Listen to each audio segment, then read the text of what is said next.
I'm back with part 2 of why is Swa single. Now, usually I don't do part 2s that often to any of my videos I put out the first time. But going back at the video, I missed some shit. I missed 2 important reasons why I'm single.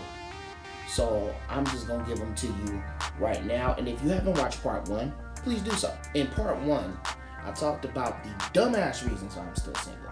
According to some of the women that I've tried to date, you know, me being a nice guy, nerd, wearing graphic tees, me doing music, not having a car. Those are really dumbass reasons why someone is still single or why I'm single. I'm gonna go ahead and start with 2 important reasons why I'm still single. The first is my continuous battle with depression. Now, if you follow me on my other social media, it's no surprise that I've been struggling with depression for a couple of years now, but actually it's been actually longer than that. I moved to Vegas, I ran out of medication to take that I was taking back when I was in the Bay. And it's kind of gotten worse. Certain days I'm cool, I'm my energetic self. Other days I feel like shit. I wake up with a nagging emptiness that pisses me off to the point of tears. And this shit is real. It's not just waking up deciding to feel sad, it's waking up deciding to feel empty. I don't want to eat. I don't want to do anything that I enjoy, you know? When you wake up not wanting to do anything you want to enjoy, let alone go to work, it's irritating. And me, I don't want to put anyone through that. Like, I don't want to put anyone I'm dating in a situation to where they might have to bury me. And that's being real with y'all. A couple of years ago, my former best friend tried to introduce me to someone. And me and this person had a phone conversation. And in this phone conversation, I opened up about my depression. Now, in this phone conversation, or during this phone conversation, I was not feeling any symptoms of depression. But old girl on the other line thought I was. We're butting heads. I'm saying no, she's saying yes, no, yes, no, yes, and eventually I just let her have it because I don't like arguing with people when I know I'm fucking right. So, that did not bode well, and due to arguments and not seeing eye to eye, we stopped talking, delete number, all that shit. But that made me realize that A, not everyone understands depression like you do, and B, maybe you shouldn't date while you're suffering from depression or until you have a better handle on it, because I don't want to put a woman in a situation where she's watching me harm myself, watching me trying to cut myself, watching me trying to jump out a fucking window of a 2-story building. I don't want to do that. That being said, depression, my everyday battle with it is a legitimate reason as to why I'm still single. Now this next reason, I've had to fight myself over it. I've had to go to war with myself over it. The second legitimate reason why I'm still single, I have an ex that I am not over. It's been 10 years since me and this ex have dated, and I'm not over her. Let me just be honest with everybody watching.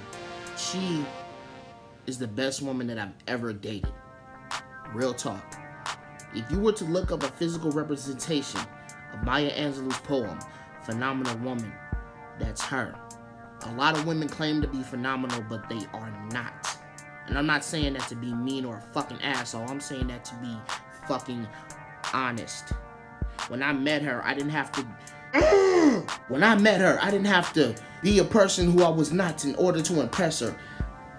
She accepted me for who I was. Knew I do music and didn't want to change that about me. She was on my ass even about drinking energy drinks. I remember one day I drunk 4 in a row trying to get through a shift, and she was on my ass about drinking them. She's been on my ass about my relationship with my mother. There was a time when me and my mother were beefing. I couldn't stand the fucking sight of my mother. Then she would always remind me that she didn't have hers. And I kept that in the back of my mind. It's like I'm beefing with my mom, and there's a lot of people that wake up and don't even have that fucking opportunity.